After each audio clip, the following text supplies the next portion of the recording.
call this meeting of the Open Space and Recreation Committee to order. And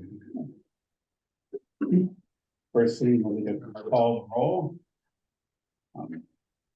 Anne Marie Foley. Here. Dave Robbins is present. Trevor Holden. Present. My mind's a blank. Elizabeth Cogney is absent. Yeah. Shannon. Here. Present. Heather. Absent. Patrick Eagle is. Oh, I'm sorry, absent. Patrick. And Stephen Crowley is here.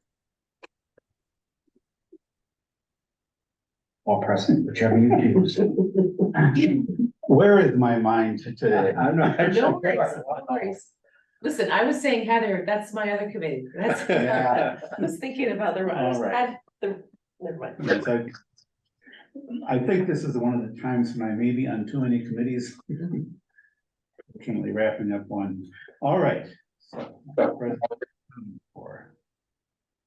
and the agenda for tonight, basically one agenda item, the kickoff of the Open Space and Recreation Plan Parcel Acquisition Project. And for that,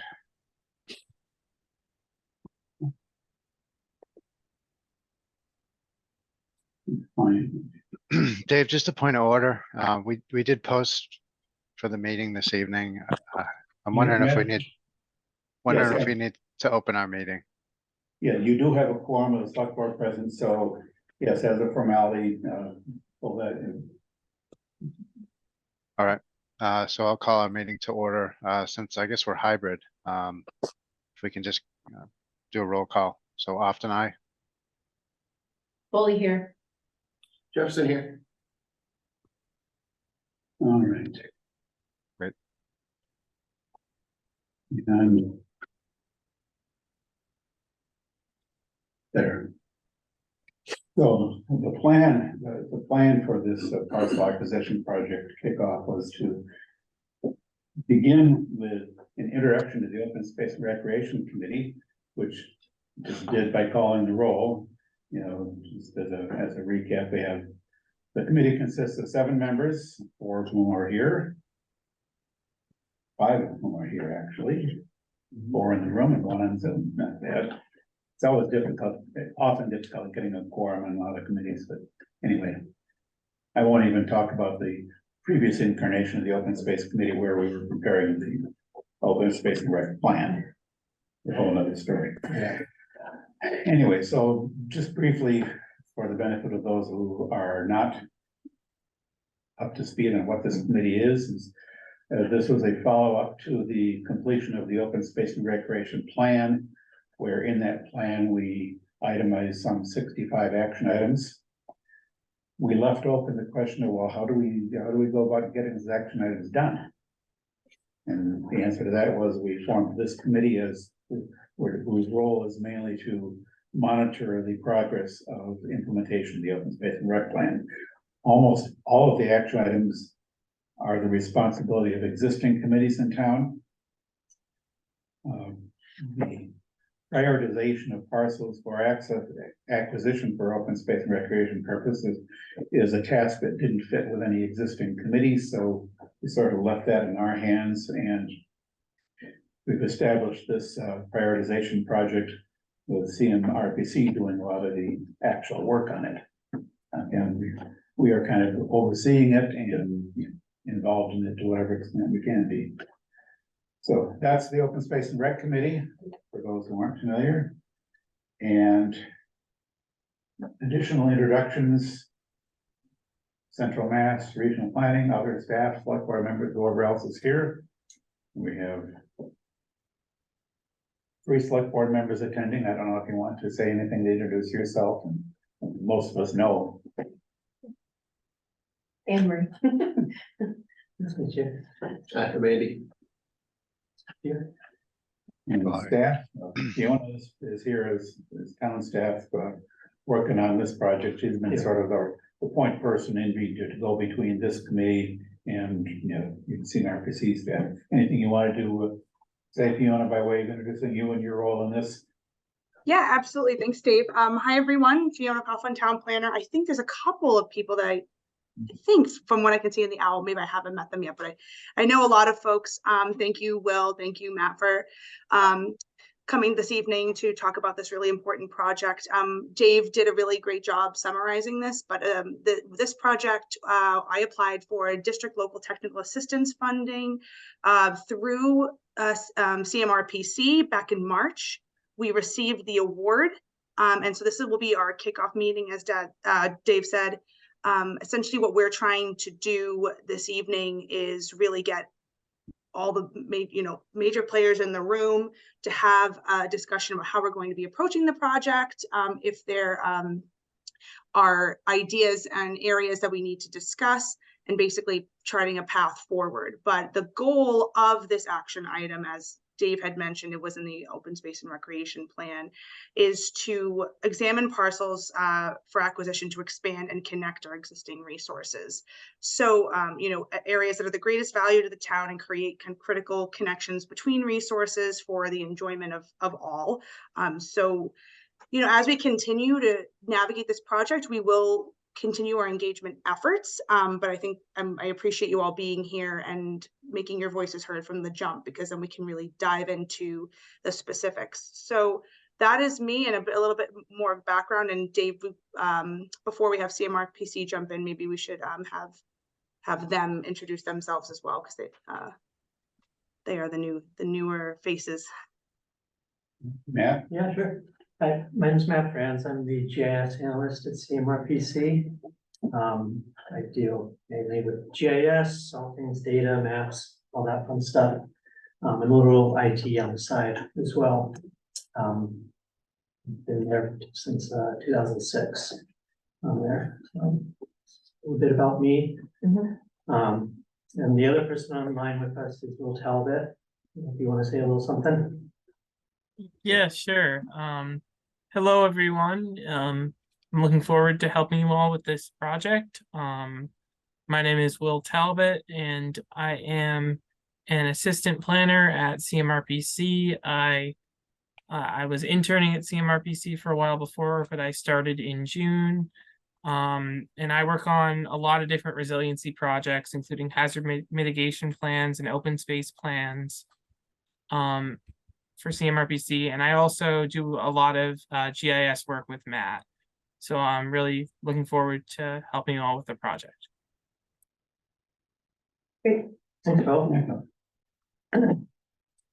But yeah, so today's meeting, what we're kind of looking to do is sort of sit down and have a powwow on both the sort of what the parcels and properties that we're looking to do this analysis against, and also to start thinking about what type of criteria that we want to use for the model.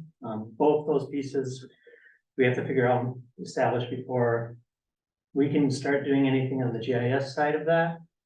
So I don't know if everybody had a chance to look at a Word document that Fiona had sent around. So the first part of it is this section 1 is basically listing out the types of parcels and features that we're going to basically run the model against. So in our initial discussion, we're looking at all chapter land types, and these are going to be based on the DOR use code that's maintained in the assessor's office. And then vacant residential, commercial, industrial land, again, based on the DOR use code. And then we also ended up talking about including parcels that contain a historic feature, and these would be selected based on the parcels that have a point feature from the Mass Historic Commission's inventory on there. And then Fiona sent me over 2 additional parcels today that I added on my list that weren't on your Word document. And this was 183 Upton Street, parcel 8611, and then 135 Old Upton Road. So those are the sort of initial ones that we were looking at for this model. Some further discussion items though were, do we want, or would you want to include private open space in the MassGIS data layer as part of the ranking program? So private meaning, So the Mass GIS open space, it has a whole mess of different attributes in there. One of them is, fee owners, there's municipal, federal, state, Mhm. nonprofit, and private. So private would be, like a rod and gun club or, I see. Yeah, I think at least my first reaction to that idea is that if it's probably less important to think of the town potentially acquiring some private open space yeah, than it is, I mean, private space is already in the open space inventory. but not necessarily protected. Right, it's not, right, the inventory, and we put that inventory together a couple of years ago. Yeah, But we included in that privately owned open space and recreational land that is not protected. yeah, So the potential advantage for the town acquiring private open space might be to protect it permanently. So there's a potential value of that. And it's probably worth looking at least. okay, so having that in as But, one of the Yeah, parcel that's types. right. Okay, sure. Right, with the understanding that our reasons and the priorities we associate with the open space will vary, and you've got a pretty lengthy list of criteria to look at. But just generally speaking, if it's already open space and it's privately owned, it may be a lower priority for acquisition by the town in Yeah. most cases, but we might identify cases where yeah, maybe the town would either like to acquire it outright or acquire a restriction on it, something like that. So, yeah, I guess it'd be worth casting for the a initial- fairly wide net. Yeah, for the initial run, why not? Because then you, like you said, you can go back and look at. it'd be you know, interesting to results see and what see. falls in. Yeah, and in your analysis, do you layer it so that you can prioritize in a layer view? So that what's important is, this is what we have available. The next is what do we have, what can we buy based on what's protected or what's for sale? And the last would be perhaps that private open space that we'd have to acquire right out. So it'd be less important. I mean, you certainly can figure something out. That would be one of the things that we'd want to then figure out is like, all right, because look, the way the GIS piece, at least I'm envisioning is going to work, is we'll have all these, and this will most probably or most likely change after we talk about the criteria and like what it is we're using to rank these. But various different layers will be brought in and either, it's intersecting, it's within Yeah, right. differences, overlapping, and there'll be probably like a point value or some. Again, this could change as we discuss this, assigned to the parcel based on that thing, and then you'd have an overall point value of, this particular parcel's a 10 out of whatever, Yeah. So there's that sort of initial ranking, but then there's, like you were just talking about, it's kind of like, almost like a secondary thing is like, okay, this was 10, but it had, it's a private protected, so maybe it groups it into this, like, maybe there's certain attributes from the criteria that give it a higher priority in terms of what you're looking. So we can certainly look at that, we just have to figure out what those are, so we can then adjust the results, whether that's in a spreadsheet or on the map or. Yeah. Makes sense. I would look at, you look across the town and what's the goal? Mhm.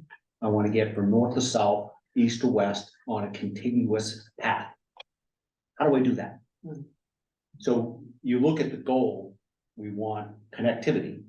But how do we get there most efficiently, quickly? And that doesn't have to be quick, but the most efficient way at the lowest cost possible. And then we'll expand that for what's, I guess, to enhance the goals.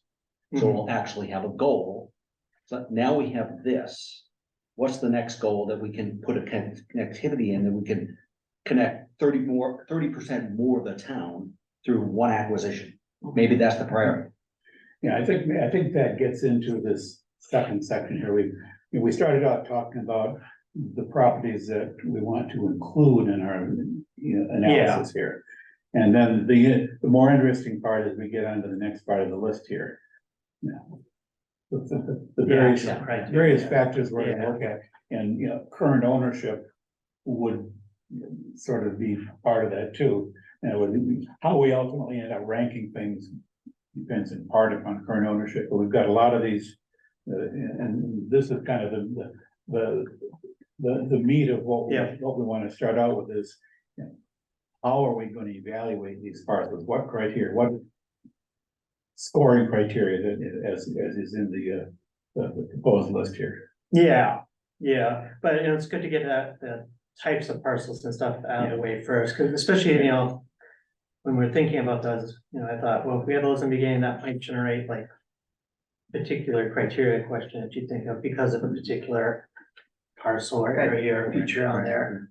And then some of that criteria might be a secondary process too, you know, like north, you know, what's gonna give us the best connectivity, some of that might be kind of just visually looking at the results. Right, We'd love to that's see, what like, I'm visual, so I'd Yeah. like to actually see the connection across.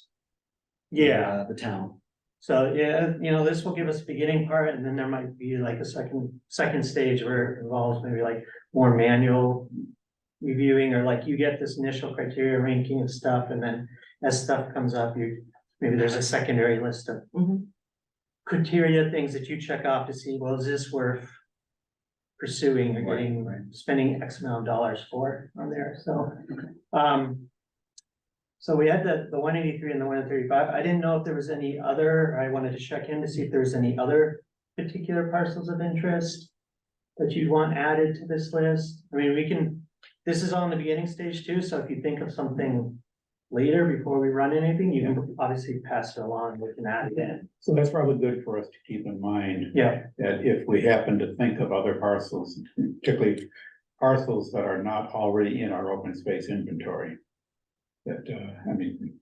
or types of parcels, you know, it doesn't have to be a specific one, it could be like, you know, oh, we wanna include all the. You know, I'm just gonna say golf courses, but just as an example of like a particular use code or. So Ed, Matt, before we do that, Yeah. Matt, Mr. Austin has had his hand up for a while. Oh, sorry. No, Okay. no problem. Yeah, thanks. Can, somebody, because I don't have the, use case table from up above from the assessor's office. Can you just, somebody just walk me through very quickly the chapter land types broadly?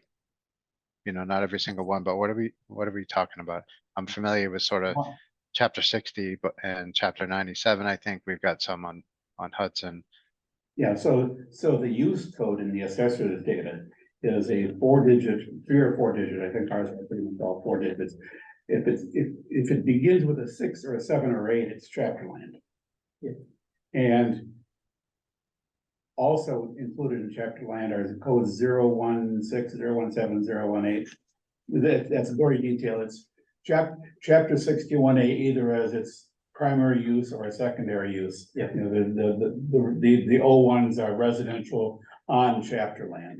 Yeah. So 61A, 61B, 61, 61A, and 61B, those are the chapter lands. Article 97 is a whole different category of things, doesn't show up in the use table, in the use codes. No, That's an entirely there, separate. it does show up in the open space data though. Yes, it So- shows up in the open space data, which just as an aside for right now, the Mass GIS open space data is not up to date with respect to Grafton. I learned that when I was constructing the open space inventory a couple of years ago. That's a topic we need to pursue, but I won't say anything more about it right now. Yeah. I mean, Okay. we might touch on that later, but yeah, that's really it. The assessor's database has a use code which identifies land as residential of various different kinds, commercial of different kinds, chapter land of different kinds, untaxed land of either town owned or 501c3 or whatever else. You know, there's about 8 or so different distinct different categories there, one of which we don't even see in Grafton. Yeah, and also in the residential, commercial, industrial, there's a use code that represents vacant land. Yep, Like I think 130, 131, and 132, if I'm getting my numbers right. So those are like vacant residential land, and they represent three different types, like potentially developable, undevelopable, and Yeah, so developable. it's, yeah, it's the assessor's understanding of the nature of how that land is used or not used or could be used.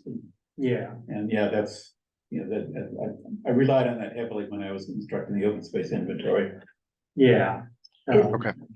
I have a Thanks. question. The 183 Upton, is that part of the parcel that we just recently purchased? Is it the same owner that when we purchased that back, I don't know what month we're in, last year, maybe? Fiona, do you know? I thought that piece had not been acquired yet, so, it's the sliver that is, it's still, owned, I think, by the Robinson Trust. I know that there was Okay, Yeah, four properties acquired, yeah. that's the one Um, that we haven't acquired yet, the 183? Yes, yep. And then there's another larger parcel across the street, same owner. Yeah, okay, thanks. yeah, and I think it's actually. By Silver Lake. 179 and 173, or 179, 183, both are the two Robinson parcels on Silver Lake that we have yet to acquire. Oh, Question, 170 as well. the agricultural land, does that all get captured by the chapter land? If Or it's is there been- other agricultural land? If it's been filed as chapter land. then Should it we would- add agricultural to number 2 to make sure that like, you know, if there's any that aren't chapter land? I would be surprised if there was any land on which there was active agriculture that's not in chapter 61. 61A. What if it's just Yeah, like I mean- fallow, like no one's using it? Would that? still- Chances are they will have gotten their 61 or They get a 61A tax break. exemption. Awesome, Or do that, I mean, we can certainly look at okay. land use for like, croplands and Yeah, you could- pastures to see if there's Okay. any particular area. That's likely to be one of the data layers we'll use is the land use. Mhm. So the Mass GIS land use should pick up any land that is, from their perspective, agricultural land, and, you know, and the owner might happen to have not taken advantage of chapter 61A. Yeah, and the land use data is older, it's 2016, but it's the best that's out there at the moment, so. Yeah, if anybody doesn't know, chapter 61A is forestry, 61A is agriculture, and 61B is recreation. So, all right, Fiona has her hand up. Yeah, just a small thing. Dave, do you mind promoting Leah to a panelist? Because I want Leah to be able to weigh in as we go along as well, and I don't think she can right now. Let's see. Why can't I? Operating this in an odd way. Where can I get my? Leah would have a better, the institutional knowledge about the parcels that I sent along around Silver Lake as well. So if she had anything to add, to that, I just want to give her the opportunity to do so. Oh, I know why I'm not seeing this, I'm not. Let's see here. Yeah. Yeah, I wasn't seeing the attendees on my screen in the mode I was operating. This is something that I'm not really. Looks like you got it. Yeah. Hello. Yeah, sorry about that. Yeah, because I'm using my computer to project in the room here. It's not giving me the view on Zoom that I normally work with. Yeah, Can you sorry, guys Dave, I didn't hear want me? to derail the conversation. I just wanted to make sure that Leah was able to chime in. That's good. so a quick follow-up question on the agricultural land one. If by chance we do come across and there's agricultural land that's not being counted in the chapter land, but it's only like a portion of the parcel, you still want to include the entire, you want to include that parcel? As I being in would there? think so. Okay, At least for a first look, yeah, let's, cast as wide a net as we think we should. We may find that once we start looking at any particular parcel, that it's really not something that we have any further interest in, but to start with, yeah, cast a wide net. okay. That's good. Any other items that you can think of right off the top of your head, or that you might want to have included? Again, you know, we can adjust it as things go or whatever, so. All right, Corey? Yeah. A good starting point and everything, so now we'll move on to the bulk of it, which is the criteria, which is always the fun part of it on this. So basically what we're gonna be doing on this one, and there's, how many do I have in here? No, 11, I know, it's more than that. There's 13 things on here, criteria things on here right now. This all came from another project that we worked with for the town of Rutland. So basically I built off of those, modified them a little, just to sort of give us some starting points and discussions. And then at the end of this, there's also a list of data layers, and there's several in here that seem like they might be potential criteria pieces too. So just figuring what we could just do is just go down these, have, you know, quick discussion or long discussion, however it goes, about each one and see if it's something that you want to use as criteria, and also discuss a little about like how we can go about using that as criteria, and if the way we can use it works for this project and stuff. So the first one up here is residential development potential.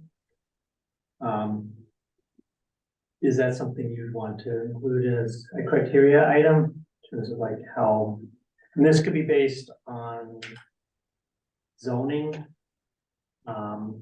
We could also look at using data from our build out analysis to determine that. If you did want to use it based on zoning in terms of like, you know, can this parcel be turned into a single family or whatever? The next question would be like, would it be based then on your actual zoning districts, or would you want to use the zoning information that's maintained in the assessor database on there? And then if you use the zoning districts, what happens in a lot is split by a zone. And I don't know, I can't remember if you have many of those, but in those situations, you know. Let's say it's not uncommon Okay, for a lot to occupy more than one zoning district. We have not drawn zoning district lines in general based on lot boundaries. yeah. Okay, so I guess it's residential I development went- yeah, I potential, went- something you want to include as a criteria item? I do, I mean, because I feel like that's the competing element in our town in terms of open space, Mhm. so it'd be Yeah, interesting and- to have both. But how we assess Yeah, the development essential potential is. for lots, I mean, it kind of starts with zoning, kind of, Mhm. but zoning is also something that can change. Mhm. Yeah, And with the master plan process that we are currently in fairly early stages of, one of the outcomes of that may be some recommendations to change zoning to sort of adjust the residential development potential in various areas. But that's speculative. We don't really know how that might change in the future. So this is, Yeah. it's worth considering, you know, making the best effort to assess the residential development potential of any given parcel. okay, and would you want to use that based on the zoning then, or based on the build out analysis? What the build analysis is there's another project that's going on where we're looking, we take zoning and we take other features like wetlands, water bodies, existing development, and we say, okay, that's all developed land. We remove all that, and then we have some partial constraints, and what we're left with is potentially developable areas based on existing goods.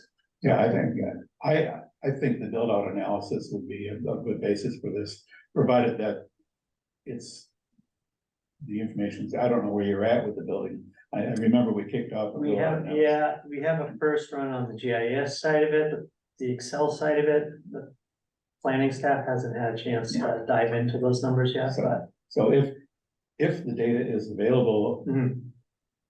for use in this project, yeah, I would say, yeah, so it's in some ways, it might be better or more reliable than the zoning, the strictest, Yeah, assuming it's strictly agree. based on zoning. You know, and if you use just the zoning, you would also probably factor in the assessor use codes where they assess land as undevelopable. And that may be a factor in, although, I think go with the latter, the build out. the build out, Yeah. the build out would take other relevant factors into account. okay, If the results of the build out are available for this, that seems like a way to go. yeah, all right. So another thing that's gonna come out of this is obviously we're gonna have these criterias and then we'll need scoring factors done to them. We're not gonna deal with the scoring factors tonight on there. That can be something that we dealt with after. But just something, I just wanted to mention that way, it still Yeah. popped into my mind. So in terms of the build out, and we rank these, so. Next question that would come out of that would be like.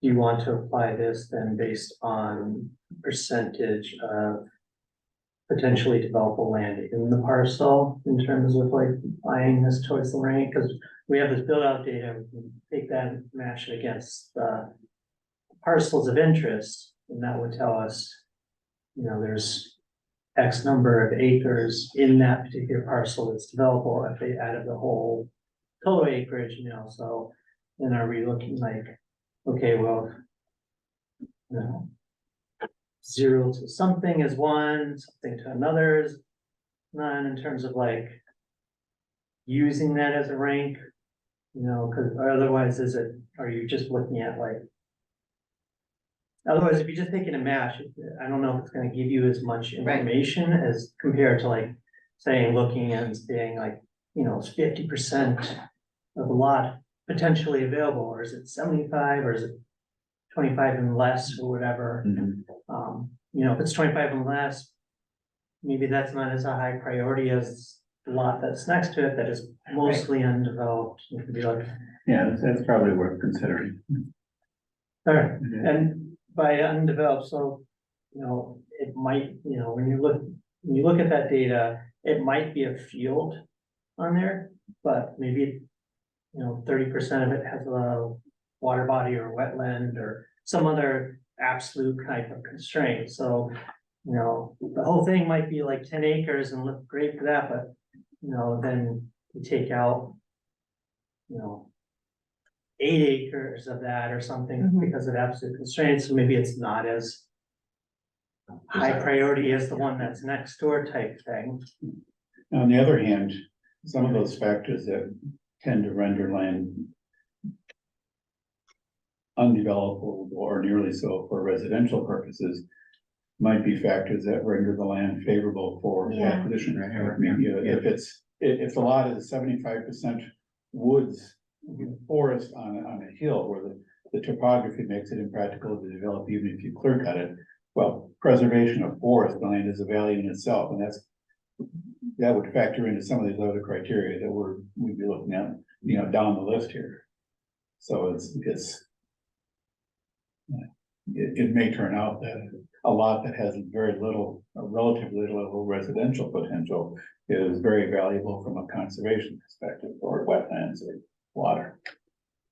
So I mean, those become factors that really don't, you know, they affect the residential potential, but ultimately they're more important to us from other points of view.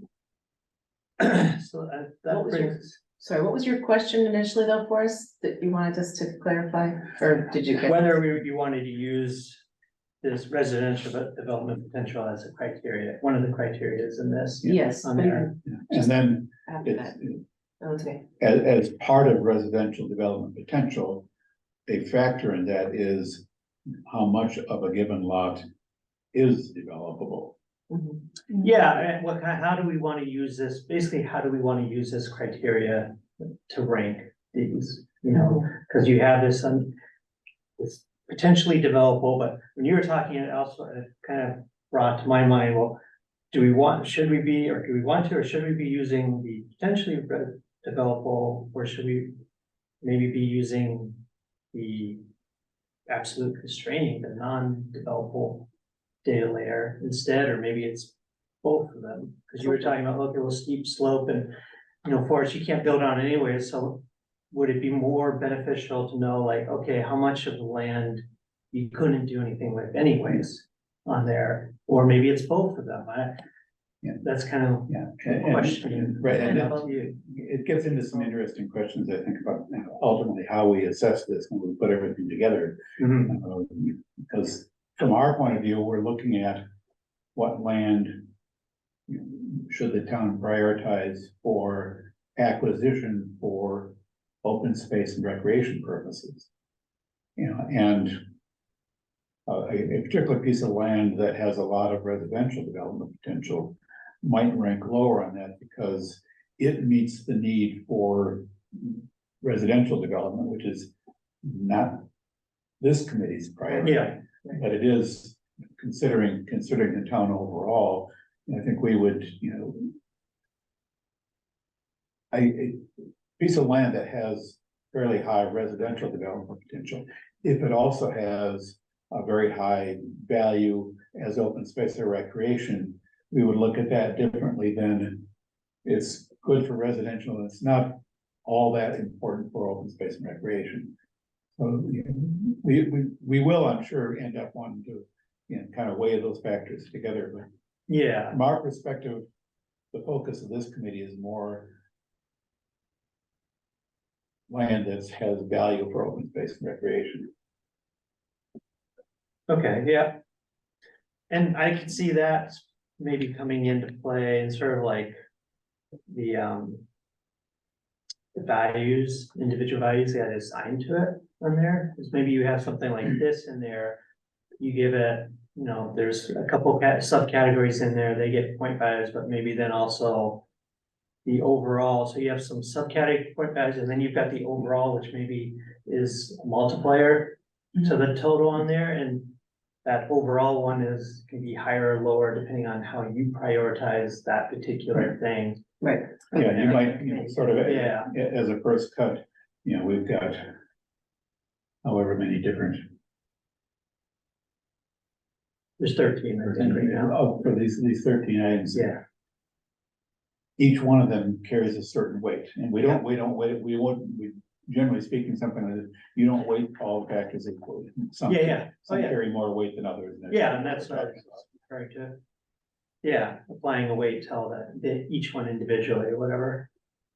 So, okay, great. So we'll do that one, and those weights and the, you know, sub ranking, that's something you guys will work on. Yeah. After we've sort of figured these all out, we'll put about all on a nice little list. And For now, it's enough to say we will weight these. yeah, We won't try to work out. the no, weights. yeah, no, not right now. Another time. Not at this We're space not- anyway. Yeah. We're not gonna get this all done in one night, right? Hopefully we'll get most of these. I mean, this will get there, but I mean, Oh, yeah, no, God, no, the The whole overall project, thing, no. we can expect that to take some time. Yeah, I mean, we can, yeah, you'll need to we'll get these hashed out or as close as we can for tonight, and then you'll need to figure out the points. Before we can even kind of run the analysis, so we'll wanna put those point values into the features when we do the run. So obviously, the next one is proximity to other preserved open space, that one seems like pretty big. That's kind of obvious. Easy. Are those the possible score suggestions listed there? Do those work for kind of subtasks, or do you have some in mind, or do you want to think about that a little more? In there? Off the top of my head, this. I think this it's is adequate, pretty Yeah, good. that's Okay. pretty good. That's right. Great, In reverse order. Right, well, yeah, in terms of our priorities. Yeah. yeah, I mean, there's no numbers to these, so Yeah, that's but- however, but yeah. We're not ranking these or ordering them in any way. Yeah. We're just listing, It's just listing a the list. different. Put a little disclaimer down there. Okay, current. Matt, quick Yes. question for you. Is there a reason why we use the 1 mile, quarter mile, or is that, That was just what was in the Rutland one, so obviously you can totally change it if you want to use a different value in there. okay, yeah, I just wanted to just understand if there was a reasoning for that. I mean, so that the committee could realistically think about broadening that. There might have been for Rutland, I can ask Gabe about it. Yeah. He worked with them on that one, so I'll make a Yeah. note. Yeah, good point. Will that include, I'm assuming you'll be looking at other towns' data? Like in case it's conservation, like around the edge? Yeah, we can certainly do that. Add it in.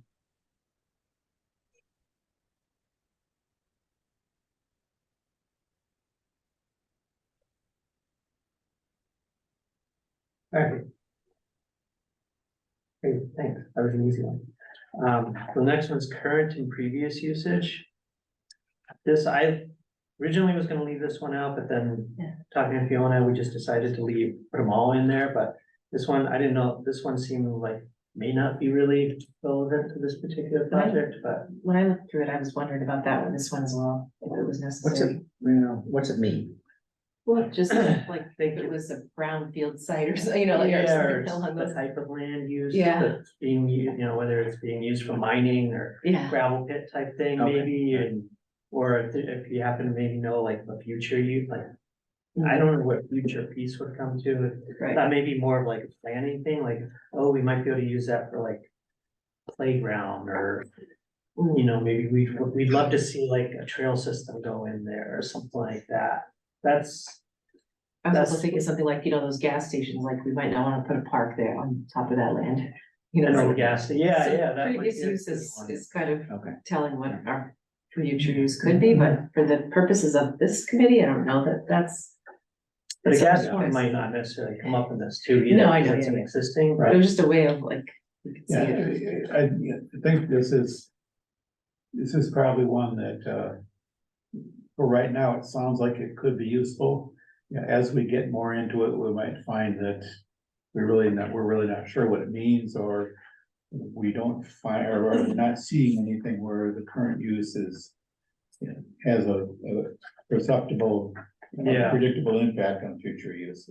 For now, I'll leave it in because it might turn out to be relevant, right? And it might also be one of those ones that's more better used for like a second, review stage, like when you do have something, like what is its current use, what, or what was it used in this past?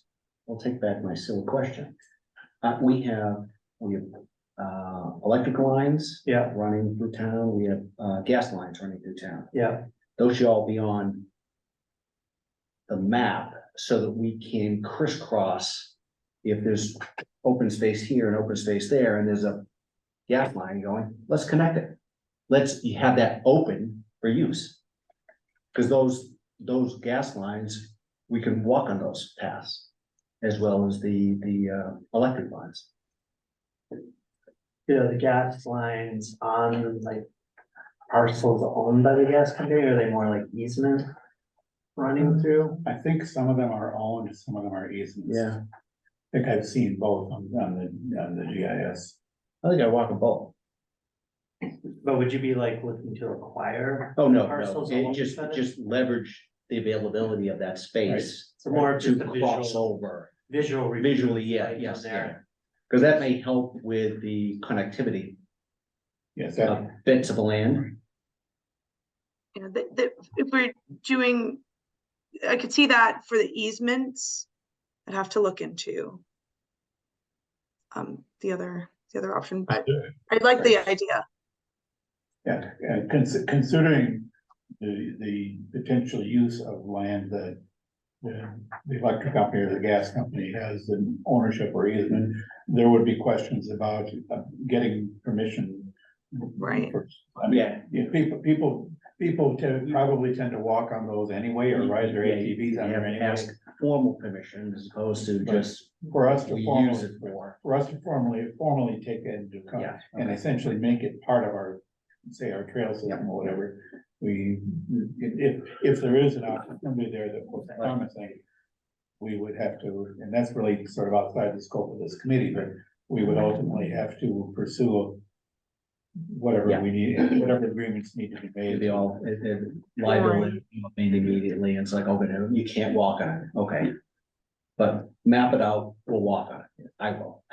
Being able to see where those opportunities. Well, are. yeah. At Very this good point, point, it's yeah. gonna be Seeing it, useful. yeah. Right, yeah, I mean, it could be a good opportunity to explore public access easements where feasible. So yeah, let me look into that. That's a good idea. And Matt, I'll connect with you as well. Some follow-up information. Do you want to have that as a criteria in this? Let That me could be- look into it. Okay. I think that, yeah, I just want to make sure that it's feasible and what would be entailed so that we can have an accurate understanding. I like the idea a lot, but I just want to make sure that we can that it won't it's possible and that it won't create too many hurdles for what we're trying to accomplish. Yeah, I mean, you could, even if it, for whatever reason, it doesn't work out, but you were just curious to know in terms of like, which ones are intersecting or within distance of an easement, we could certainly have that as a criteria, just for that piece to be like, well, this lot happened, scored a point because it was in proximity to. touching an easement or, within X distance of an easement, if we wanted that just for like the scoring purposes, whether or not you can actually use that easement, Right.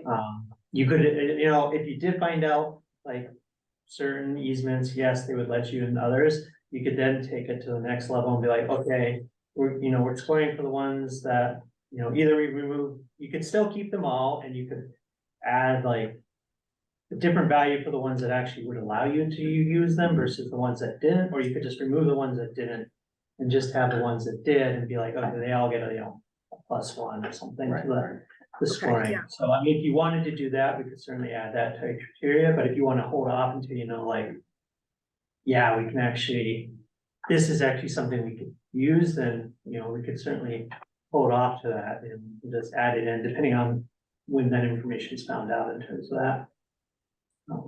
Yeah, let's and- keep it in the back of our minds and I'll try and get some answers quickly so that we can use, I really like I like using the mapping them all and having an accurate understanding of what's available.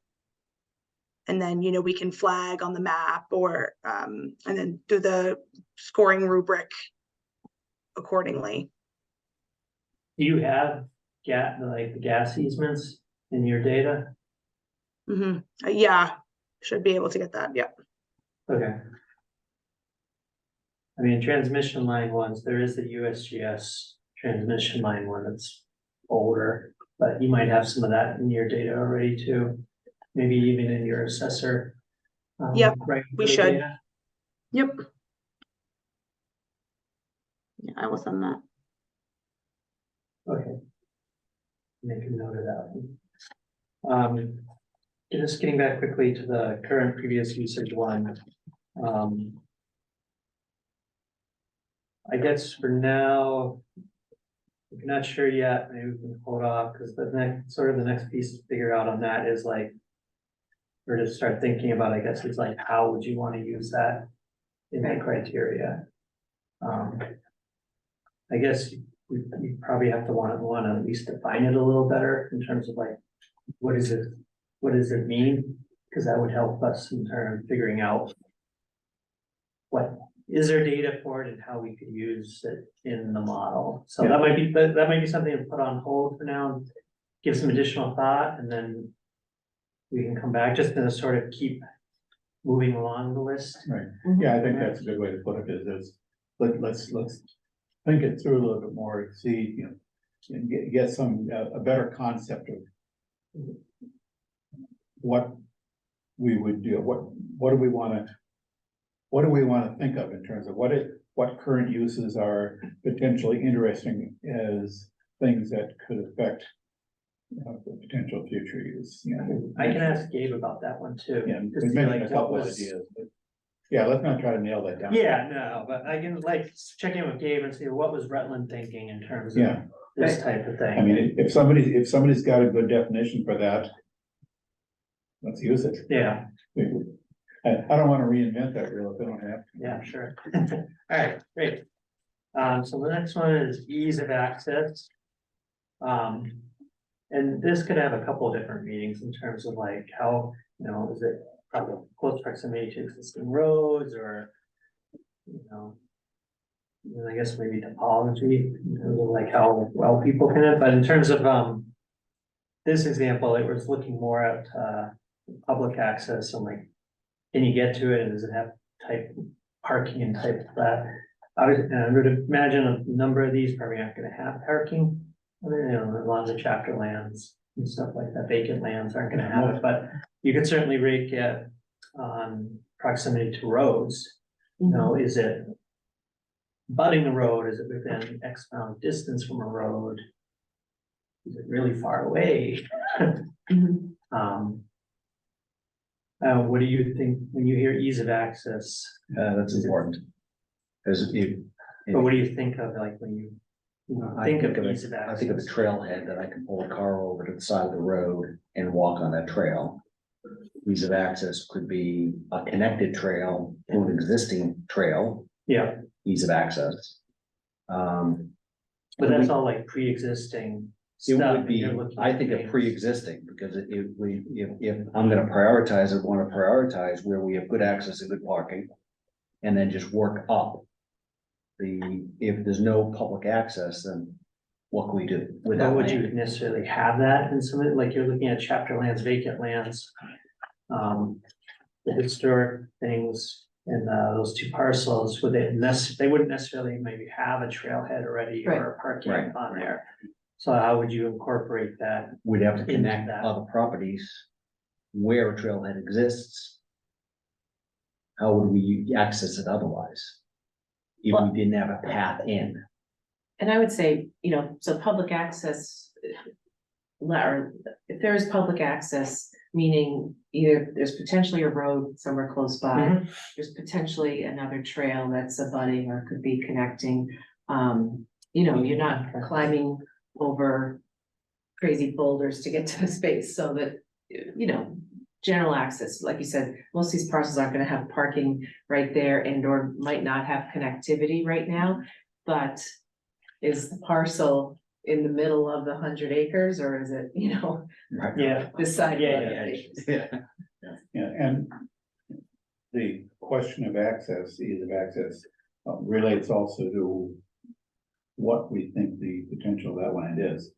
Right, For just as an example, something that occasionally crosses my mind is that preservation of forest land has value in its own right, even if nobody can access it. Right.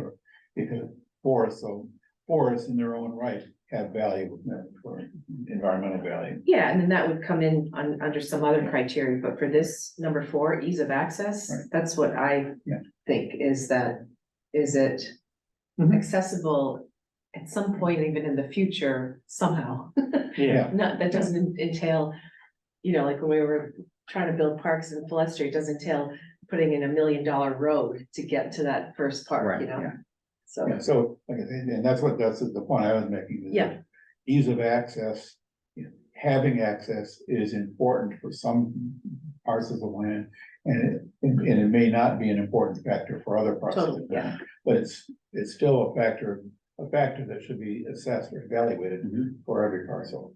so maybe under the possible scoring suggestions, it could, instead of, well, I guess no public access could be one, obviously, because that would be not good. And and that then, would be kind of like the road or trail is yeah, X amount of distance away. Yeah, Right. Right. that's, Like, is there a overlap. particular number good question. that you would, like, more than 100 feet away or? No.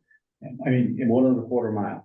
Okay. These are the criteria that you I was have gonna, here. say like, yeah, quarter, half mile, something like yeah, that. that's probably reasonable. We can almost, It overlaps with number 2. Yeah, you could potentially. do So something like- quarter mile road or trail, existing trail Yeah, on there.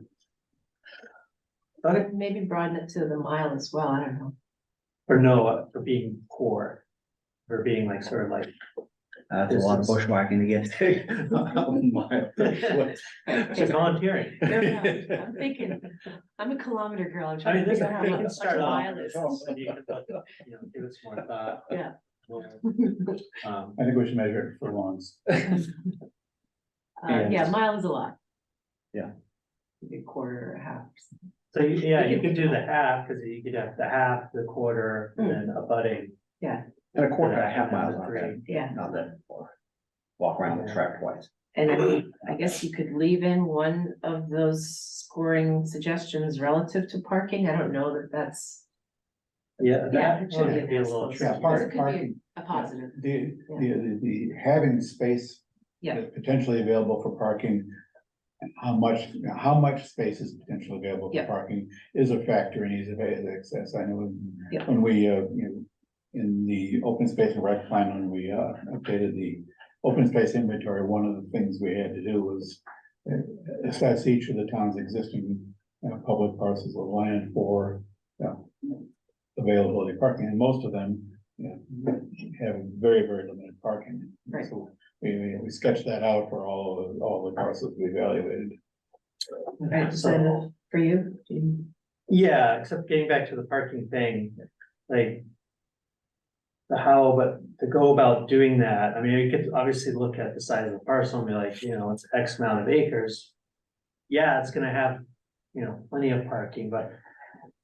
Do you then would you then look at it further though, be like, how much of that is actually already like. Cleared, or, like, are you gonna, it might have like 5 acres, but are you gonna have to like clear off the area to make the parking? So, I would think that you would, be assessing the potential for creating parking. So, it wouldn't have to, creating parking includes Okay. clearing land. But we find in a number of existing places where there is just, you couldn't create much parking, no matter how hard you tried. Yeah, so I think that's. 95 North Street is one example. The parking is very, very much constrained by the presence of wetlands. Other places, potential parking is constrained by the fact that what you're looking at on the road is a 30-foot wide or 20-foot wide path. Where you just, Right. somebody else owns the property on both sides, and it's just not physically possible to create adequate parking, so. So you wanna look at it where it's, So physical constraints would tend to, tell you whether, how much opportunity you have to create parking. Yeah, so potential for parking. the Yeah. potential for like, you're talking about a drill down potential for parking, not just like. See like, how is this parcel, because what, you wanna come up with the size for the parking, it's like, I don't know, a quarter acre, or something, just for easy number. You can easily right off the bat, just look at the parcels and be like, or, in the model, see how many of those did he make the quarter acre, yes. But you're talking about, we wanna drill down even further and see how much of that parcel actually has the area to do that. After you take off like the wetlands or water body or that's sitting out there. So that's probably the kind of thing you have, if you want to try to assess the parking potential, that's probably what you would, and I don't know how practical drilling down that deep is gonna be for what we're trying to do here.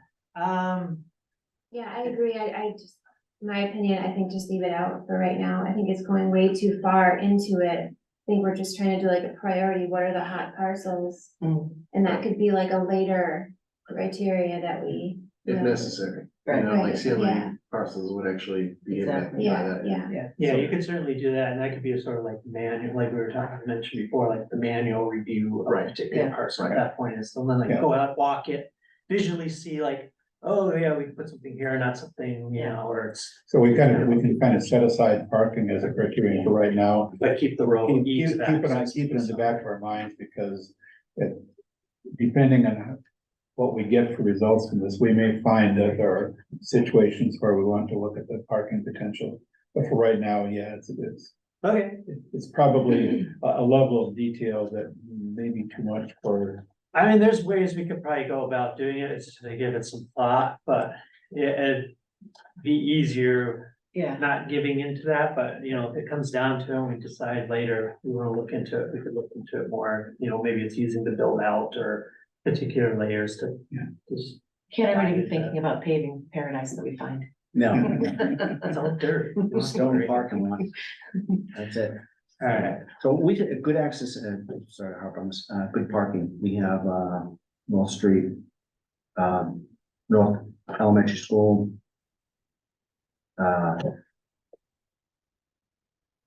North Elementary School, South Elementary School, Yeah, any connections, there are plenty of parking there. If you wanna walk on weekends, you can use that parking. Yeah. You have the library, what's yeah, around the that's a library, good one to add in there. cause you can, when you say good access, that should include those type of properties. doesn't have to be right at the trailhead. No, it doesn't. Yeah, yeah, It can just be Public parking. connectable to an existing Yeah. parking lot or trail. So just adjacent to it, or would you wanna have some kind of like quarter mile? You know, adjacent or quarter mile to it? You assess the property, assess the viability of that property. Do we connect that through a quarter mile to that? To expand the access to that, I think we need to Free say space. adjacent quarter mile, half mile standard. yeah. For that, okay.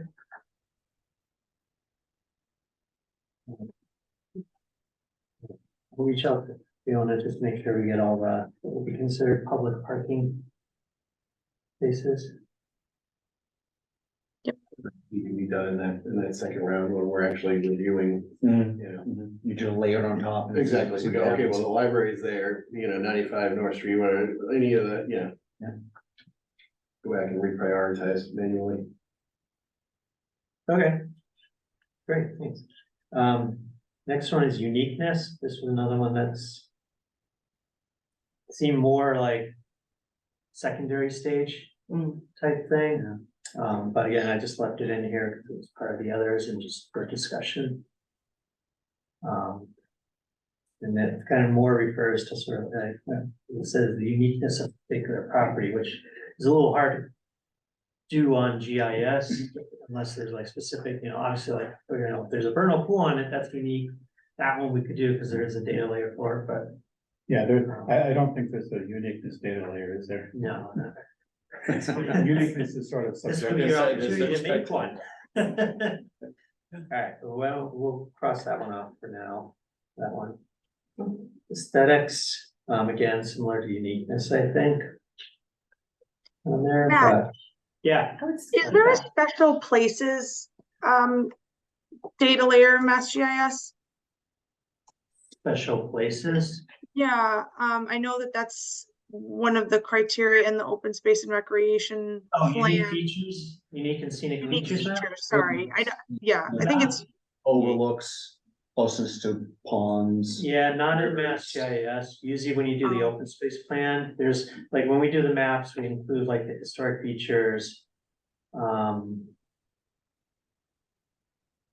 Wetlands, and if we have it, scenic roads, but then we always come back to the communities and say, you need to like provide us information. Mhm. And if they don't, then the state always bumps those maps back saying, you need more stuff on here, but that's where we would ask for things like scenic vistas, cemeteries. Right. Yeah. Type things. There might be some, like a handful from the open space map, but it's only gonna be like a handful of things probably. It's not like categorizing all the scenic vistas and stuff like that. yeah, it's hard to, like list in a, like the, in this format, because it could be such a range of things. Yeah, and it almost seems like, I mean, like something you would probably want to go out and visually see anyway, is like you go out there and you look and like, you know, oh yeah, you know, look at that viewer, like, you know, if we did some maintenance to this part in particular, we could get this great like Mhm. picnic area or something like that. It's sort of kind of more, seems like more of like an on-site type thing, getting a feel of like particular property and like what's near it, around it. Yeah. You know, how you might be able to use it. Mhm. Good point, yeah. Number 6, the aesthetics, you were saying you thought it could be on there. Yeah, I think to your point, though, you might not be able to garner that data from Yeah, your it would be a little tricky. end, but I Depending think on what that, it is. Yeah, and that's right. Yeah, you're not gonna get yeah, that's fine. data. But, yeah, I think it's worth keeping that in mind. You know, when we look at an individual property, we might be able. Yeah, I'd like to use Say the something scores about in that area, I think. But it And would that be might more be a- subjective within the committee versus maybe what you're gonna find, you know. Yeah, and that might be a second, follow-up project too, after this one is, doing another DLTA or something, or you then sort of work on making, the evaluation sheet, or, and that, that's where you add the uniqueness and the Yeah. aesthetics and the other ones, and sort of like having a little criteria ranking thing where you would, each person, you'd all take it out, Yeah, walk yeah. out there and be like, I'm gonna give this a 5 versus, and then come back and look at that. And maybe it's, not paper, maybe you do it digitally or something for, so you don't have to input the stuff afterwards or something, or, I don't know, but that's kind of We like could put it on a the second, secondary. thing, yeah. Maybe some field trips. Field trips, yes. Included structures, residence. So this would be, as if there's already some kind of building structure on there. I don't know if that would have an impact in sort of what you're thinking in terms, like, will I have to then, do I need to, is it an old barn that I'm gonna have to Right. like take out? I mean, we couldn't get into that type of detail in terms of like what type of structure it is. Well, I guess we sort of could, there is a Mass GIS structure data there. It doesn't get into detail of like what the structure is. It just created a polygon for structures over a certain size. I guess we could tie it into the assessor data to say like, based on, The assessor data will tell you the age of the structure, it includes the year it was built. yeah, there could be more than one structure on there though, but Yeah, So- right, the Mass GIS assessor data doesn't drill down to the structure level, the assessor has that in the vision. they have system. year built. They have The year, Mass GIS one. right, of course, the year built that shows up in Mass GIS Yes. may or may not be the oldest structure on. the Yeah, that's why I parcel. meant, if there's more than one, So because if it's gonna there's be more the than- residence. So the building. the assessor has the more detailed information, breaks it down structure by structure. It just doesn't, there's no place in Mass GIS for it. Yeah, I mean, you could, if they have, anything that the assessor has, you can tie back into the parcels by just having them Yep. do a new table. The tricky part would be like, if there's 5 structures in the structure data layer, there's no way, you'd have to visually look at each structure to try to tie Right. each of those in there. I think, thinking about it just in terms of like what you could probably do with it now is just look at, is there a structure there? And if you, I mean, I guess what you could do is like, if we pulled out the structure information that the assessor had have, we could at least rank it on like, what's the oldest structure there? And like, you could apply a point value to that. So like, if there's an 1700 structure there, maybe that's more of a risk of like, we might have to do something to that if we were to get this parcel versus there's a 2001 structure. It's probably gonna be in good shape versus, it's probably the 1700 might be fine, but. I developed that data for residential structures Mhm. a year or two ago for some analysis of housing development and so on. And I went and went on the assessor's website and Yeah. into their vision system, property record cards, which detail each building. Yeah, But I just did that manually. Yeah. There weren't that many of them to work with. But I didn't cover all the commercial. I did some of the commercial structures as well for another analysis I was doing, but yeah, getting more complete data on the structures, the age of the structure, the style of the structure, the use of the structure. If we were to decide that we could use that kind of information, I imagine we could work with the assessor's office to build a database of all that. yeah, they should But be if we- able to, Right, if it's not gonna help us much, then why bother? yeah, I mean, yeah, it just depends on how much you wanna look into it, I mean, at the top level, you could at least tell, like, is there something there? versus isn't there. That's. If that's important, Yeah. that is that, you know, that, I guess that's the main question is like, is that important to you in terms of determining if something? Right, so for right now, is it enough for us just to be aware of whether there are structures on the property? Yes, I think just that, is there Yeah. structure, or is there not? Okay. Yeah, And I don't Really? think it's ranked, you know, see, I was gonna say, the only one on there that concerns me is actually structures requiring removal, at this stage anyways, you know, I would lump potentially useful and generate income, all that stuff into a secondary look, but, I would say something that has a structure that requires removal would rank lower than something that just has a structure on it. Cause we know we're gonna have to put money into the removal, if that, is it possible to do that, or is Do it? you know if the assessor maintains anything like that, or building department? Not that I'm aware of, but I think that probably requires an inspection on, inspection on infrastructure basis. So what I'm, a thought might be that if we identify some parcels that appear to be attractive for acquisition and they have structures on them, then depending on what we know about the structures, we may need to determine whether the structure requires removal, but yeah, I would, for now, at least think about it on a case by case Right, basis. Yeah. so bottom line is there a structure or not? Yeah. We can just look at that. I mean, you could, just quickly, you could ask the assessor if they have that, because I would imagine if something is old and decrepit, they're not taxing it the same amount as like if it's a new house, so maybe they maintain some kind of record on that, and if it is in the assessor database, then there's a good chance that it can be incorporated into the parcel data on there. But so that's the only thing I could think of is like maybe the assessor's taxing things differently. Based, you know, because they do go visually look at it. The assessor's data in their vision system, which is the detailed data that doesn't all get, some of it gets summarized and sent up to MassGIS, but a lot of it doesn't. They do have a building percent good factor. I'm looking at one here that's 68% good. That might translate in a sufficiently low percent good might translate into a suggestion that the structure may require removal.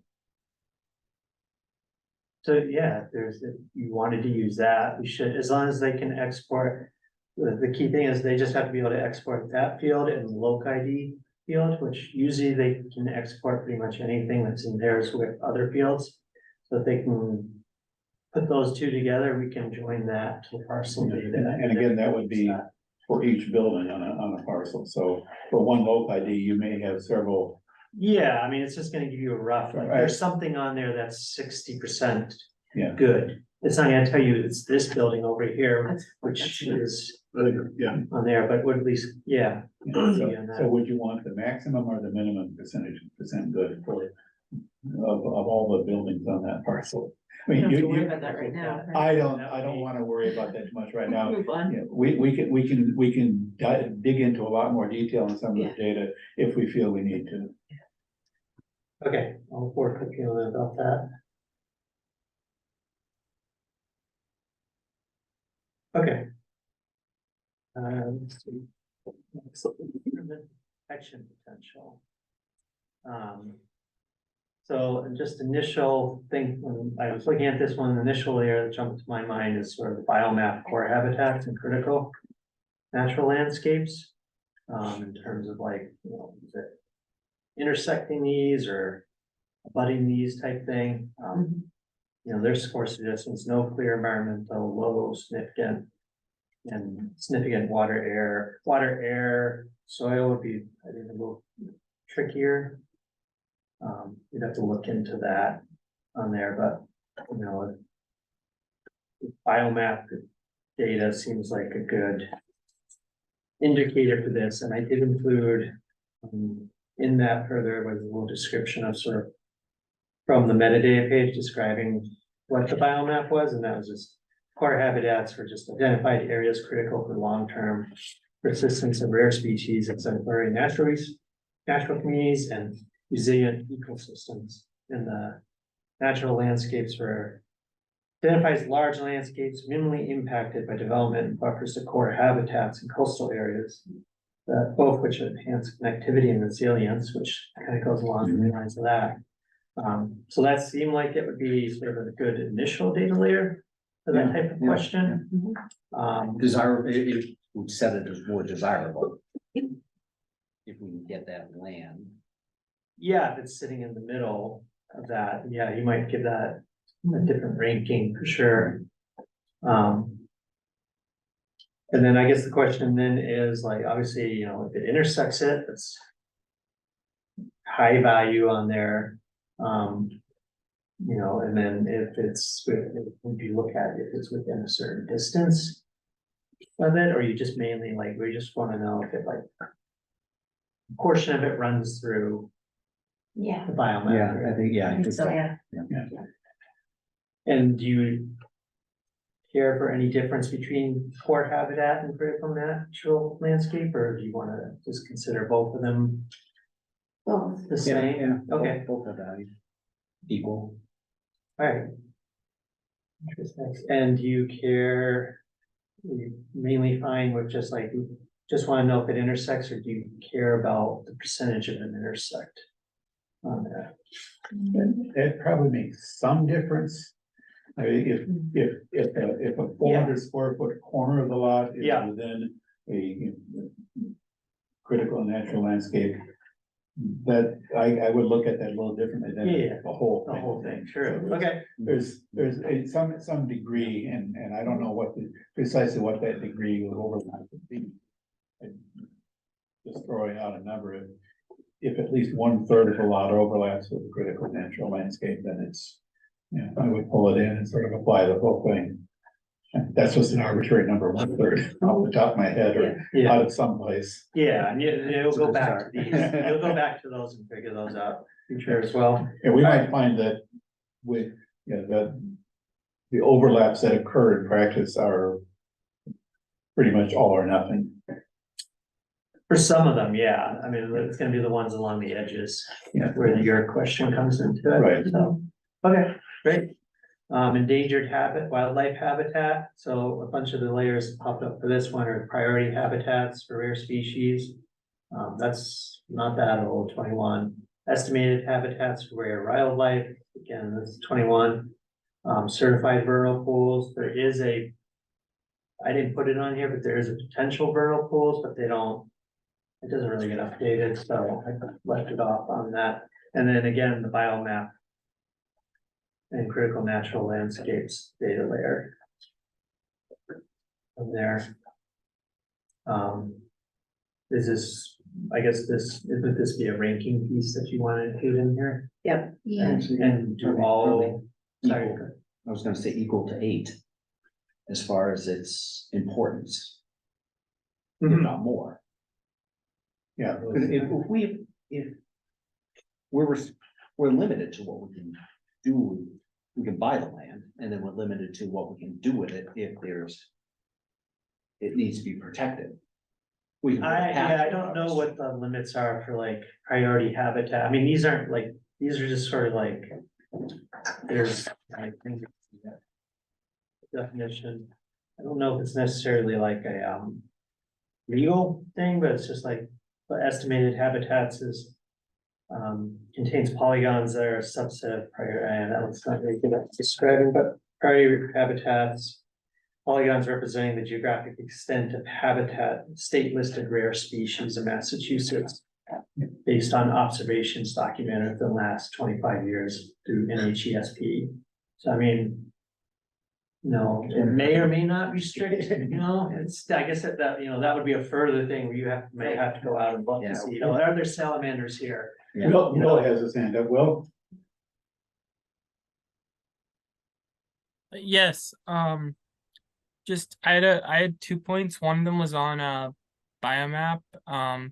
They recently came out with an updated biomap that included I think local and regional as well as statewide core habitats and critical natural landscapes that kind of are at a finer scale, and that I think that could be useful to use those local and regional data just to make sure you're covering biomap. And then the other thing is like, as an additional one of these, like, there's 13 criteria. I'm wondering if there could be another one about like connectivity. Because perhaps you would like to have parcels that are all like in a line that like wildlife or people could like travel through would be higher than like a clump of them all in one place. If that makes any sense. I don't know if that latter point, how feasible that is, but I was just thinking about that. It relates to my opening comment about the connectivity. And important to have connectivity, so I'm not walking in a circle, what I'm doing is walking a length across the town. Yeah, Through exactly. protected areas. And And that's something that this committee has talked about previously, right? So, you know, I think that that would be valuable, is to have that as a criterion. would we, is that a secondary evaluation to look for the connectivity between all of the lands that Yeah, probably. we've identified? Yeah. So, yes, I would say that does this land connect? Yeah, Yeah. I mean, we might be able to use the critical natural landscapes to help with the coding of that as well, because it does, you know, relates to one of the things is both which enhance connectivity and resiliency, so Enhanced connectivity, yeah, it Yeah. falls under that. we might be able to use Yeah. that towards that. Into that. More. Okay. On the endangered ones, do you want to use the 4 that I have listed here towards the ranking of this? Yes. Or Lisa, you're looking Yeah, for I it? think so. Okay, Yeah, unless anybody can think of something else that also should be included, but I think that pretty well covers the habitat, the data that's available. yeah, I mean, the other ones that you could maybe add on here, I don't know if you want to, but areas of critical environmental concern. It's an older data set, 2009. Which, I think the ACEC covers, I think it covers, if I remember, right, a broader range of topics. If we're looking at it, it covers, it addresses more than just wildlife habitat, if I remember right. I could be wrong. It's been a while yeah, since I looked it's areas that have been designated by the Secretary of Energy Affairs, places of mass that receive special recognition because of quality, uniqueness, and significance of their natural and cultural resources. So it could include some cultural stuff in there, yeah. at it. Yeah. Yeah, and if here we're kind of Yeah, zeroing in on wildlife habitat, I think Sure. we probably got the important wildlife habitat data. All right. Great. Historic value. You want to have a ranking for any of these related to historic value, and this would come from like mass historic inventory, mainly the point data set, so Yeah. it doesn't have a historic building on it or. That'd be helpful to look at. Hmm? It'd be helpful to look at from a historical standpoint. I'm seeing wildlife, and matter of fact, there's a historical location right here, so I Yeah. get to experience that too. Okay, and then in terms of ranking it, are you just more to be interested in like, yes, there is some type of historic? I think knowing it. Okay, Yeah, the nature of the particular historic element on that, at a particular point, will vary. I think Yeah, there's, yeah, a lot of the data is structures, but not entirely. yeah, there might be some other stuff, I haven't really dived into it too deeply, but a lot of times it is structured. You know, most of what I've looked at to date on Macros is historical, and they do have, Macros does include descriptions of historic areas. and Yeah. Districts. Yeah, I wasn't thinking of using that with this one. I think we're really kind of zeroing in on particular parcels of land. Does that parcel have something historic on it that's identified? as it's secondary view. Yeah, Okay. This next one, 11, income generation potential. Seems more like a follow-up Yeah, type one. Just, yeah. Roll on. They're like charged for cross-country skiing or something. See after the people that haven't paid. Get back. Potential to share purchase use, again, that one seems like maybe another sort of follow-up, like once you've gotten, Yeah, figured out a spot, you know, like, oh, who Yeah, else yeah. can we like Right. work on this type thing? Okay. Yeah, that's kind of like some of the things we've done. Identify the parcel for acquisition. You did like chapter 61 and then we want to purchase, but then in order to finance the purchase, we've sold off frontage lots. And that's the kind of thing that we might be looking at here, but yeah, that's more a question of if we decide to acquire the parcel, is there a chance for funding some of that by either, and there's more than one. It's different sources of funding like grants that particular parcel may be eligible for a grant of some kind, a land grant or something, or the potential for partnering with someone else to, I mean, without trying to figure out all that might mean. Yeah. It's the kind of thing that you probably think about more once you've identified a priority parcel, then it becomes a question of can we do something other than just buy it? Yeah. Yeah. Okay. And then the last one here is otherwise uncaptured attributes. Define that for me. Well, we would define it, right? Yeah, and that kind of jumps down into the next of like list of possible data layers to use. Mhm. So there's some other ones on here.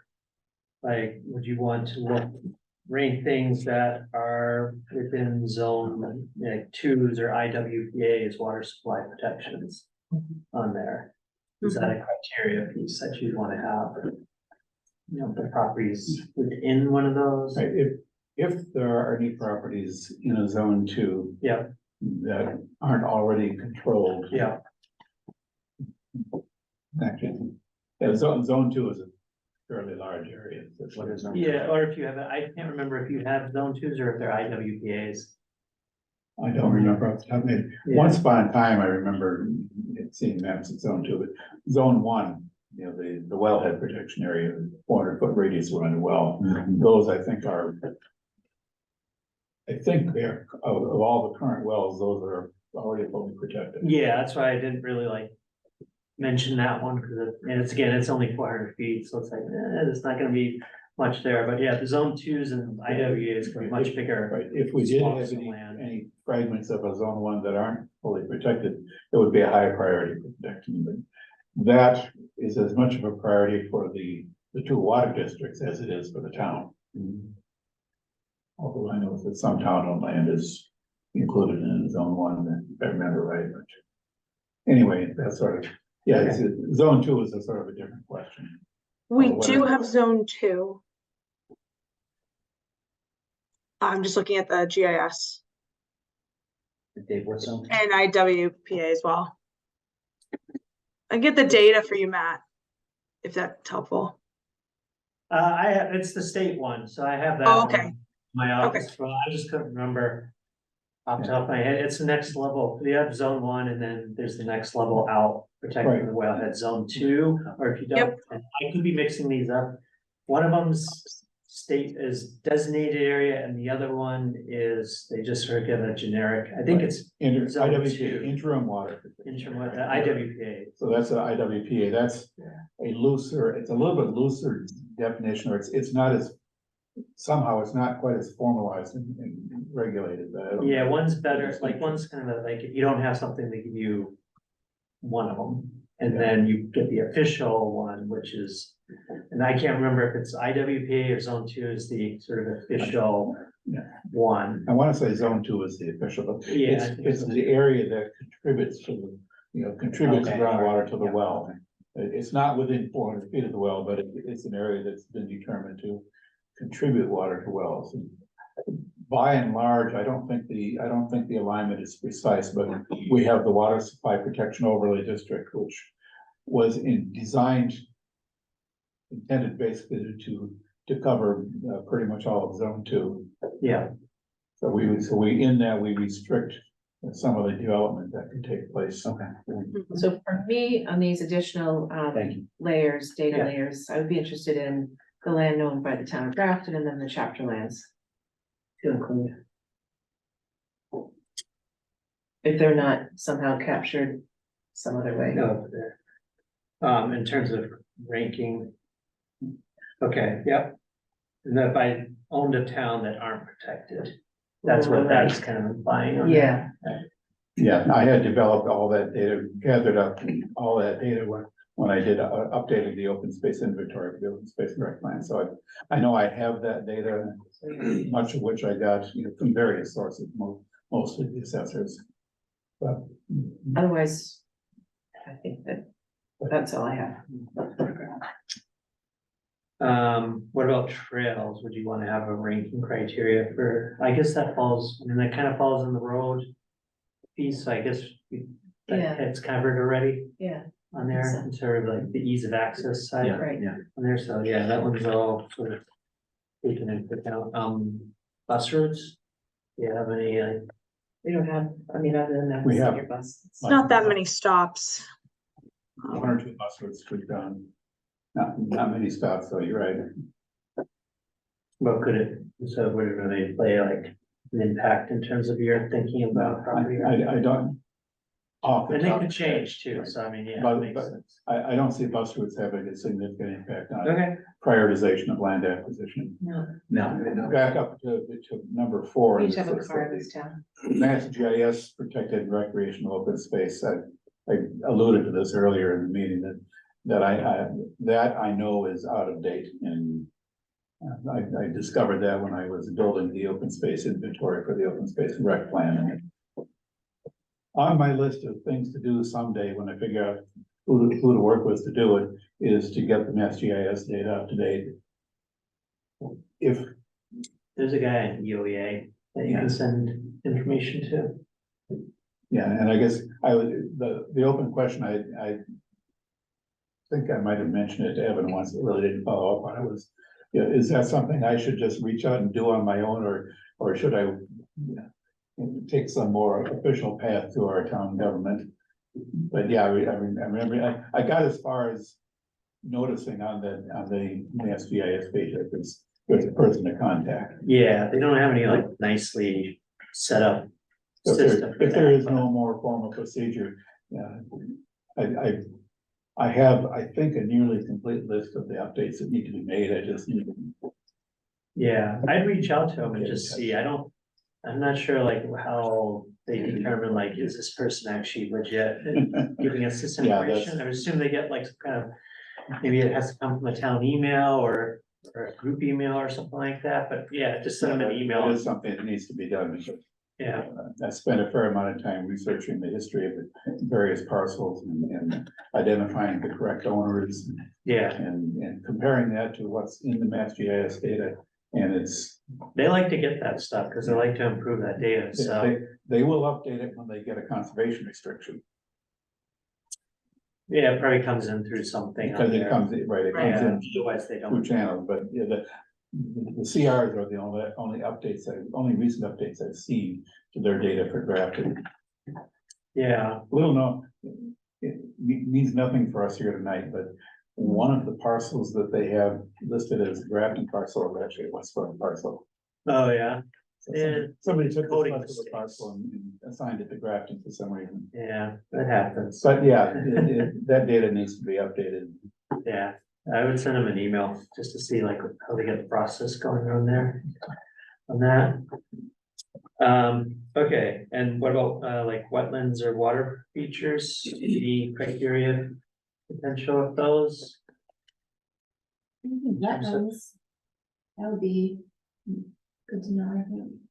Unless it didn't already fall into one of those net critical. That's what I was thinking. it Yeah, might not it's already fall into covered. I something. mean, and you can certainly, yeah, it might fall in the biomap stuff, but I mean, it just depends yeah. also too, if you wanna give it like a sec, it might be in one of these layers, but do you wanna have, is it worthy of its own point value or however you wanna put it, like in terms of coming up And so to the extent that wetlands are included in some of these other things, the question would be, is it important to call out wetlands separately for any reason? I don't think so. Off the top of my head, I don't think so. Yeah, I'd have to, I would want to take a look at the biomap data and see if, if in Grafton, there is something that wetlands show that somehow isn't included in the biomap. Mhm. I would tend to think that the biomap is probably the more valuable data. But I haven't looked at that. I don't think I've ever looked at the biomap data. And had a reason to. Okay, and what about water features, water bodies? Does that matter in terms of the criteria? Size I one? can't imagine we're gonna find a big body of water that we don't know about that. Yeah. Yeah. Yeah, I mean. You're Just on, right. just on general principles, land that's adjacent to a significant water body or a river or. No, I understand, I guess, Is, I'm just, but, Well, is proximity. is that a factor that we need to not for me, no. include in the data analysis? I suspect not. Do you care about flood zones? No. It's a loaded question the way you say that. It's being recorded too. That's the thing, I'm not answering. We don't want to talk floods right now, Okay. not after the last few weeks. But no, I don't All right. think the flood zones matter for what we're doing. We do care about them though. And I don't know, does it matter, because I know we have proximity to existing preserved open space.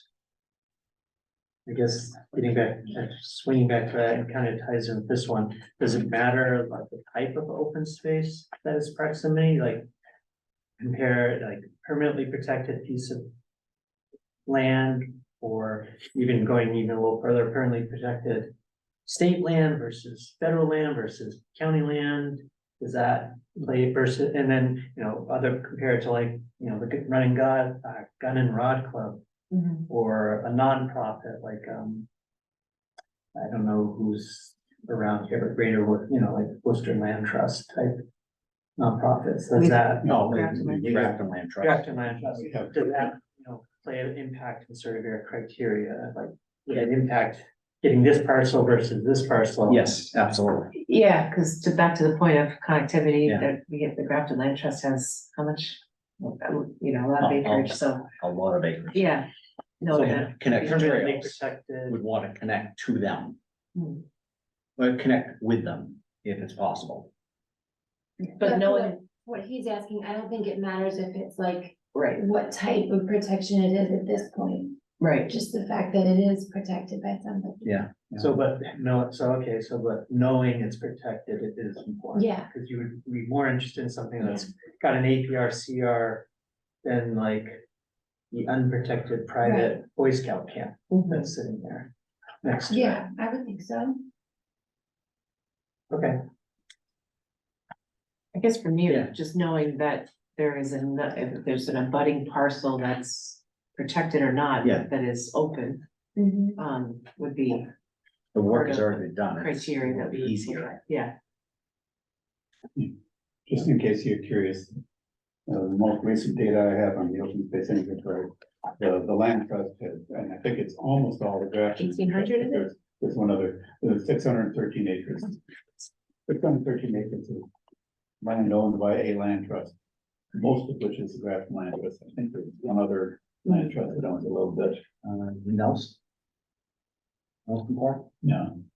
There's something else, I don't have it off the top of my head here. Let's look at the 2023 data, 629 land trust acres. Oh, that's all. The town owned permanently protected land or municipally owned.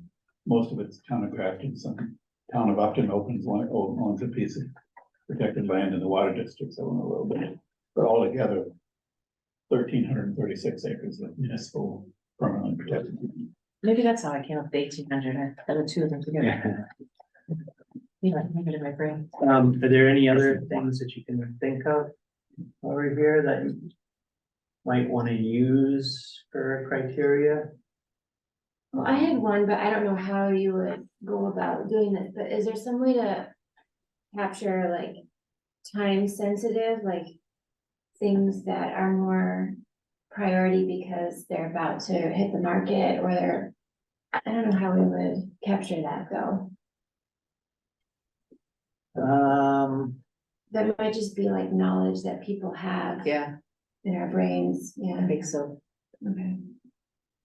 Could it be a secondary criteria, Matt? And evaluate that way? Secondary. Within the GIS model, you mean, or? No, I'm thinking. That won't be, we won't be able to quantify that. Having it as something, an additional criteria to look at, Let's do it individually. checklist, like a checkbox.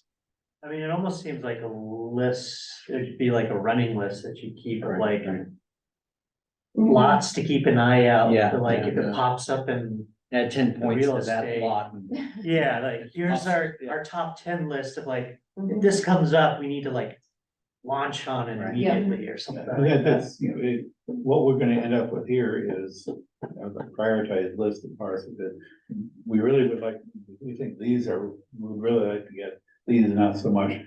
But what we do with that very much depends upon when a parcel actually comes up, becomes available. Mhm. And so when a parcel becomes available, where is it on this list? How important is it for us to get it? Yeah, or if the funding comes available, it might be also prompt you to like, maybe we should go have like a Yeah. talk with, we know they're getting, thinking of relocating, or like, I don't know, Sure. prompt you to go, you need to talk with the people. So it's really a little bit more, from our perspective, it's a little bit more than just waiting for a parcel to become available. Yeah, Is opportunities to acquire the parcel.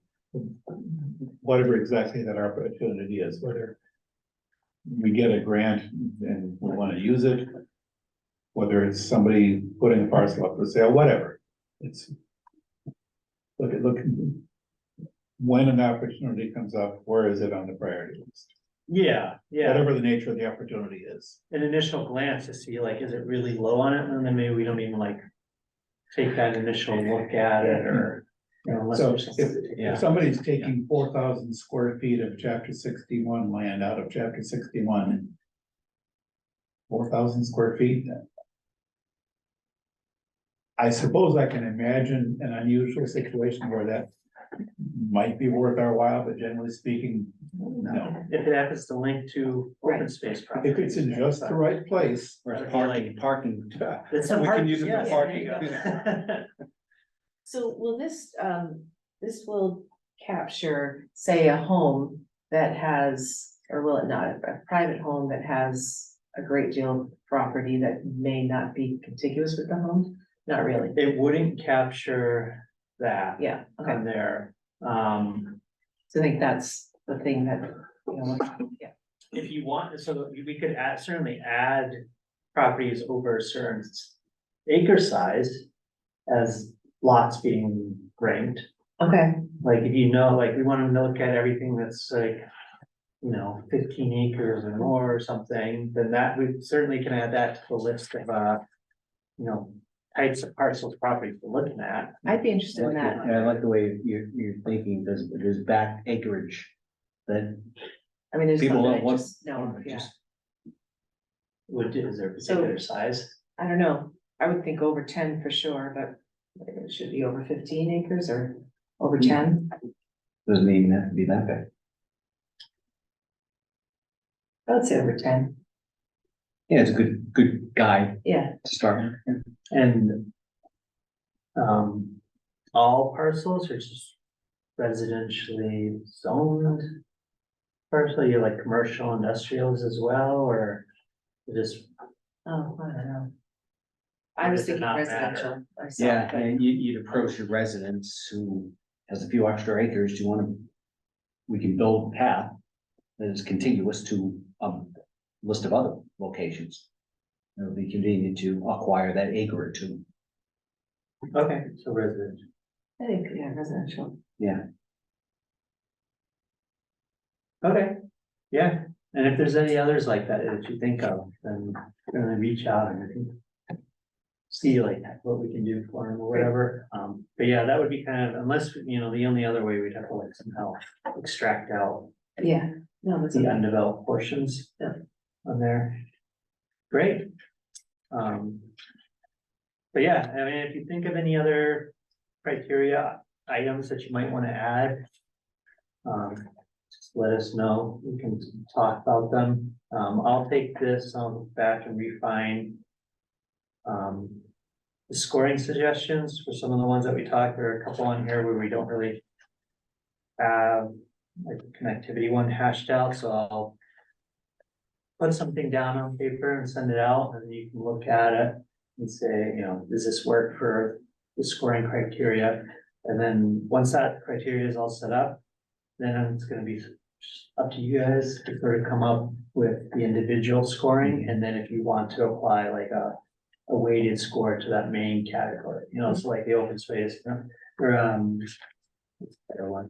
Like the ease of access, so you'll give a rank to the road, the abutting trail, public, you know, the half mile, quarter mile, half mile, and the abutting. So each of those would have a rank, but then do you want to give it an overall? Rank the overall rank? Yeah. category. of This is importance. a Yeah. 10 to I like us that, versus that's a 1 Right. type thing. Okay. And It's then almost once, a multiplier. yeah. Yeah. Yeah, so, and then once we have that information, then we can start incorporating that into the data layers and then start prepping the GIS model piece to run on there. Can you put that in Excel? The results for the list. The Yeah, list, yeah, yeah, it'd sure. be a lot easier to work with it in Excel with tables. You know, or with this, tables. All right. Great, I think that's everything on our side that we need for reading part, so I don't know if anybody has any questions or anything, or. No, this is all up. Very good. Awesome. Well, So- thank you so much, appreciate it. Thank you. In terms of a time frame for us to circle back with you, what are you thinking? We normally, this committee normally meets once a month, usually on the third Wednesday. Okay, yeah, I think. I can have the revamp to this in time for your next Okay. All right. meeting, cause I imagine you. Probably get this to you before that meeting, because you don't do any like individual discussions prior to that, right? It'll all be done. All right, yeah, so we can just aim, we'll have this out revamped and then out to you before your September meeting. And then you can use that meeting to sort of look at To evaluate those and. to evaluate rank those them. and adjust them if you want, or, you know, change them however you want. I guess, I don't know, would you want one of us there during that discussion as well, or more internal? I think we could just look at, you know, we'll get them from you, we can look at it individually and then discuss them as a group. I don't think that you have to Okay. come again, Yeah, so it's all right, so we can start to go over this at the next mesh meeting. it, yeah, You know, and if at that point. probably for the following one, maybe. We'll probably, we may want to circle back with Matt and Yeah. company. But And- that being the next step, just to evaluate. Yeah. Review the criteria. Sounds great. And do you think you'll do so you'll look at the suggestions and then go with them or adjust them? Do you think you'll do the point value assignments at the same time, or you do that in another one? We can try. We can try, yeah. Yeah, I mean, we. Either one's fine. If you want to send this back to me first, just to make sure, like, here's what we're, you know, particularly if you change something, like, Yeah. here's what we changed, just to make sure, like, yeah, that's totally fine, or like, oh, we might have to do like something, might have to adjust things on the GIS side in order to do it type thing. Or you can just assign the point values ahead of time, and then, you know, if there is ones that we say will be a little tricky, or we need to readjust it or whatever, we can like, re-examine those points at that time or whatever. I think we Yeah, can have as our goal that we'll come together, we'll at least have gone through it, we'll go through it as a team, and then we'll try to start ranking. Even if it's just even the the main categories. Yeah. And then the subs. Yeah. I got ideas for that. And to the extent that we can, we can. Yeah. We can think about point values, talk about point values. Yeah. But at the very least, even just the big ranking around, Yeah, yeah. The weight 13. yeah. Okay, Okay, great. Good. Thank you so much. Thank you for walking us through that. That was very helpful. Oh, no Yeah. problem. Okay, we talked through it. Yes, Happy to do so. we've got this off to a good start, I think. Excellent. Yeah, it seems like this is an interesting project, so I'm looking forward to doing this. I did something similar to this back in a class, but it was just all kind of my own assignment based on like my own thinking in terms of things. So this is kind of interesting to see it more. great. It's- Yeah, Excellent. Use your guidance. be here. Whatever I can do to help, so. Yeah, we're new to it. Yeah, and this way we don't have to try to do it all ourselves. Exactly, That can be fun as well. which is. Good Great. Okay, motion to adjourn? Second. Second. More? Sorry. Yes, since we don't have any minutes available for review, we'll skip that agenda item Yes. and move right to the motion to adjourn, which has just been made and seconded. And I'll have to take the vote by roll call. Stephen? Shannon? Aye. Fully, I. Henry? And Trevor? Aye. And Dave votes aye. Motion carried unanimously. This meeting is adjourned.